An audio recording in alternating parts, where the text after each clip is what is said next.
Good morning, Yesland. Share ko lang sa inyo yung shinare sa akin ng client ko na reasons kung bakit siya nag-reserve sa akin. So, teka lang. So, bali, tingin ko, itong reasons din na to, yung reasons kung bakit ako nagkakaroon ng monthly sales. So, una, sabi niya sa akin, yung online presence ko daw po ay visible. So, anong ibig niyang sabihin dito? Sabi niya, na nung chinek niya yung FB page ko, nakita niya na consistently posting ako ng mga projects, yung mga trippings, pati yung mga achievements and awards ko. So, doon pa lang, na-assess niya na legit akong seller. So, kahit na wala pa kaming tripping, nag-reserve siya online. So, yun po, para sa ating mga seller, napakalaking halaga po na ma-build natin yung social media accounts po natin kasi it builds credibility. Teka lang po. Then, yung pangalawa sabi niya po sa akin, yung reason kung bakit din siya nag-reserve is because of quick response. So, ako po kasi as much as possible kapag po may nag-inquire sa akin, nagre-reply po ako agad. Sabi nga po natin, every inquiry is an opportunity. So, be responsive. And lastly, ang sabi po niya sa akin,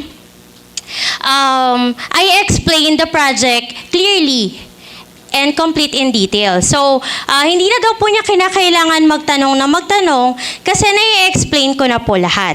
So, as a seller, we don't just sell. We also educate them, especially yung mga first-time home buyer. Kaya po, sa ating mga seller, kung gusto po nating magkaroon ng sales, so, kailangan po nating maging responsive, knowledgeable, and be visible online. Kasi po, kapag nakuha na po natin yung trust ni client, ang kasunod na po nito is reservations and sales. So, yun lamang po. Thank you. Thank you so much, JSP Camille Abren. So let us give value and educate our clients. Up next, congratulations to our top 3 in sales volume. Congratulations to you, JSP Maria Divina Sitayag.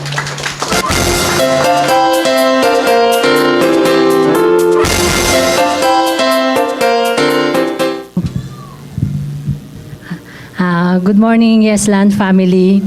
Thank you po, Lord. So, una sa lahat ay magpapasalamat po kay Lord kasi lahat namang ito ay galing sa Kanya. Then, share ko lang po advice na mamibigay ko po sa inyo dun bakit ako naging top 3. Then, dun sa sales volume po. So, being consistent and trustworthy. Alam po na lagi na po natin naririnig yung trustworthy sa mga previous na top sellers. Even dito sa Yesland, sa mga trainees na binibigay ni Yesland, lagi sinasabi sa atin na consistency is a key for the success. So, dito sa ating business, hindi po sapat yung motivated ka. Dahil ang madali lang po kasi maging motivated eh. Kagaya ngayon, lahat po tayo dito motivated. Pero mamaya o pag-uwi natin or bukas, hindi na tayo motivated. So yun yung pinagkaiba po natin dun sa consistency and motivated. So ngayon po, ang ginawa ko lang po talaga is naging consistent ako dito sa real estate business natin sa Yesland. So nag-follow ako, taking actions at iba pa. Hindi po lahat ng seed agad namumunga. Pero kapag may consistent pag-aalaga, darating ang harvest time. Same din po dito sa Yesland, basta't consistent ka sa ginagawa mo, sa real estate business natin, magkakaroon tayo ng result, darating yung harvest time. So share ko lang po yung client ko sa Hoya by Aboitiz Land. Nag-inquire po siya sa akin ng January 8. So si ma'am po is resident na po siya sa California. So, US citizens po siya nung nag-apply siya sa akin. Pero sabi niya sa akin is, from that time, nag-apply na siya para maging dual citizen siya. Then, pinatripping niya yung AIF niya, yung kanyang pamangkin sa ibang project. Ang dami na naming conversation ni client, iba't ibang project na rin yung pinapresent niya sa akin. Then, until such time na hindi na lang siya nag-reply. Then, madalas, nagsisin siya o minsan, sin mode na lang siya doon sa mga messages ko sa kanya. So, nag-isip ako, bakit biglang hindi na lang nagparandam sa akin si client? Buti na lang, yung Facebook account ni client, hindi siya nakalock. Naka-public siya. So, ang ginawa ko, nag-follow ako doon sa Facebook niya. Then, yung mga post ni client, yung mga my day niya, my stories niya, nag-i-engage ako. Nagla-like ako, tsaka nag-heart. Bakit ko ginagawa yun? Nagpapapansin ako kay client. Bakit kailangan magpapansin kay client? Para hindi niya ako makalimutan. Na pag once na ready na siya mag-invest, ready na siya na bumili ng property, ako yung agent na maiisip niya kasi nag-i-engage, lagi niya ako nakikita doon sa mga pinopost niya na nag-react ako even doon sa mga my stories or my day niya. Then, sabi nga natin, Isaiah 60:22, when the time is right, I, the Lord, make it happen. At 12 midnight Friday, bigla na lang nagparandam si client at nag-message siya sa akin, ang bunga niya sa akin, Ate, nakuha ko na yung Philippine passport ko kahapon. So meaning, dual citizen na siya. Naisip ko, kaya pala bigla na lang siya hindi nagparandam sa akin noon.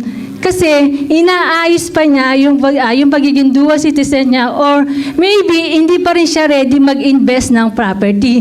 Sabi ko, buti na lang pala, lagi ako nagpapapansin sa kanya. At di niya ako nakalimutan kasi kung hindi, pwedeng makahanap na siya ng ibang agent eh.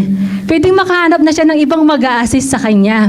So napaka-importante po sa atin na maging consistent po tayo sa mga client natin. Sabi nga ni Broker Richard, huwag mong tigilan agad hindi kanya binablock. So yun ang ginawa. Hindi ko tinigilan talaga si client kasi nakikita ko na prospect client siya eh. Interesado talaga siya dun sa property. So may mga client talaga na meron lang talagang reason bakit ayaw pa nilang mag-invest nung that time. Kaya wag po natin tigilan yung mga client natin. Magpapansin po tayo sa kanila. Then, secondly is yung trustworthy. So imagine, nag-reserve si client, hindi pa kami nagme-meet kasi nasa California siya. Pero last Thursday, nagkita na kami. Yun yung ang sarap na pakiramdam. Nung nagkita kami ni client, parang ang tagal-tagal na namin magkakilala at magkasama. Bungad pa lang niya, nakita niya, talagang niyakap niya ako. Sabi niya, thank you ate, thank you. Yun lang fulfilling na sa atin, di ba? Yung magpasalamat yung client na naibigay natin, na-assist natin siya, natulungan natin siya doon sa pangarap niyang property. So yun lang po, thank you. Congratulations. Once again, Maria Divina Sitayag. What's the word? Magpapansin. Oh. Ang golden rule ni Ate Divine sa lahat ng mga prospects. Magpapansin. But congratulations again. For our top 2 in sales volume and top 3 in sales unit for the month of May, congratulations to Joanna Rose A. Revilla.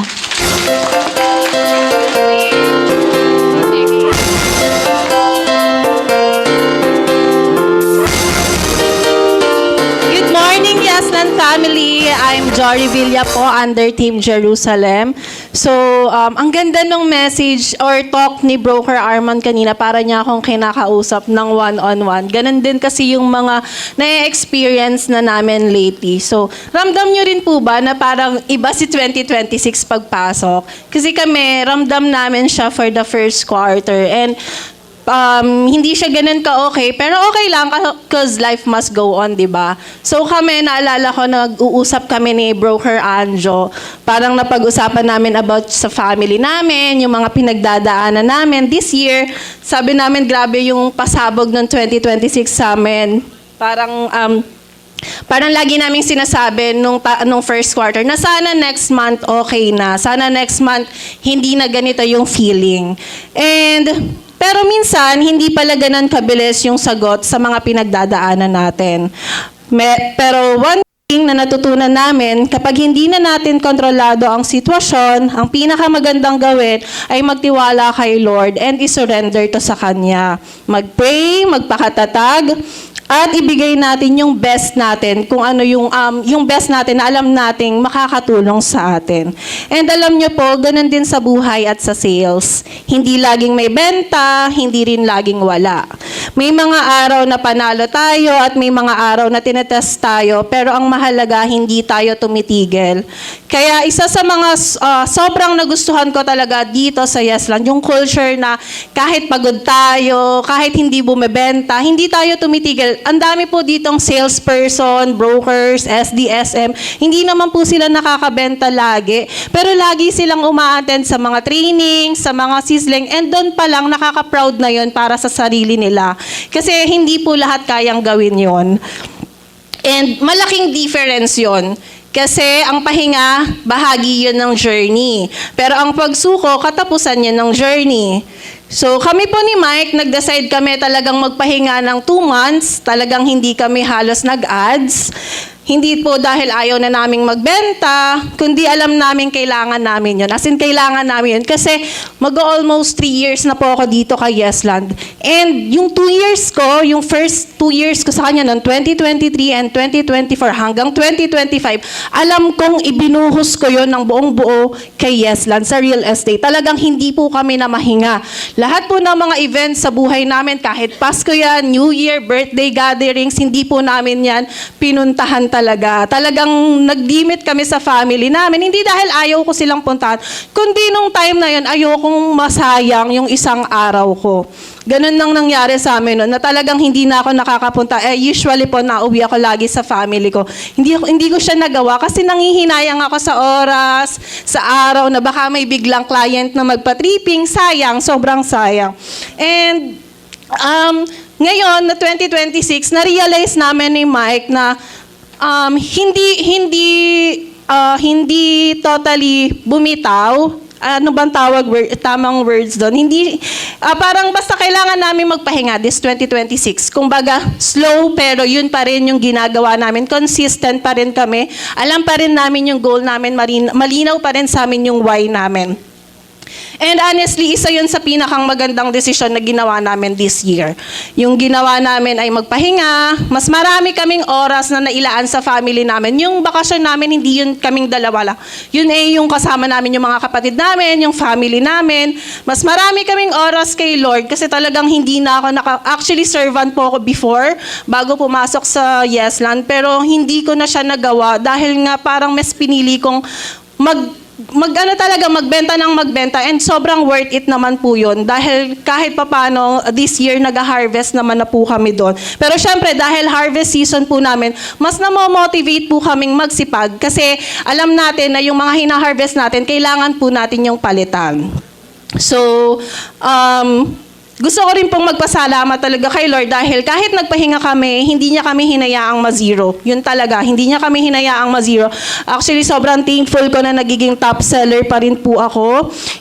Patuloy niya kaming binigyan ng leads, referrals, and mga opportunity na hindi namin inaasahan. And syempre, commissions na hindi lang kami yung nakakaranas, kundi nararanasan din. And next, nararamdaman din ng family namin and ng mga kapatid namin.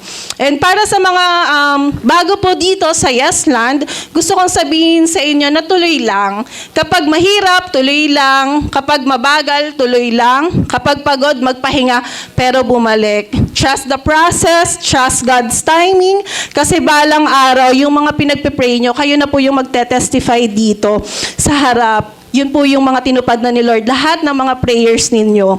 Kasi balang araw, dahil may magandang future dito sa Yesland para sa ating hindi sumusuko. So, yun lang po. Thank you, Yesland family. Happy selling! Thank you so much, SSP Joanna Rose Revilla. Grabe, no, God is here. Do you believe? Ganun naman po talaga. Meron tayong up and down, but we have to be still and have faith to God. Thank you so much once again, Ate Jo. And now, our top 1 in sales volume and top 1 in sales unit for the month of May. Let us all give her a warm Yesland applause to SSP Rhea Joy A. Nilo Garcia.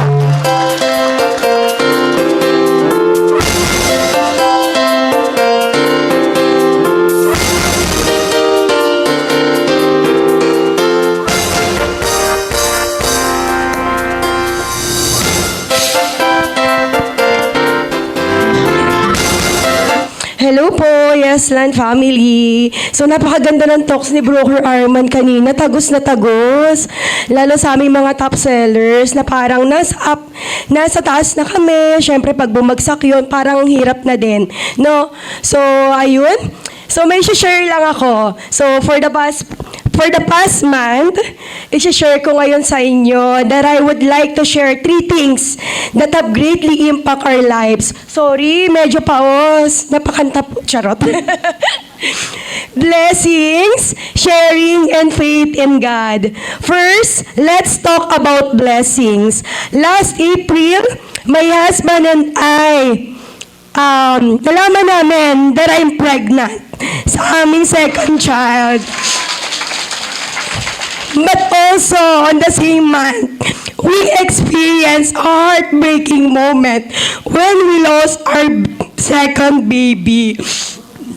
It was painful, but despite that loss, we still choose to see God's blessing in our lives.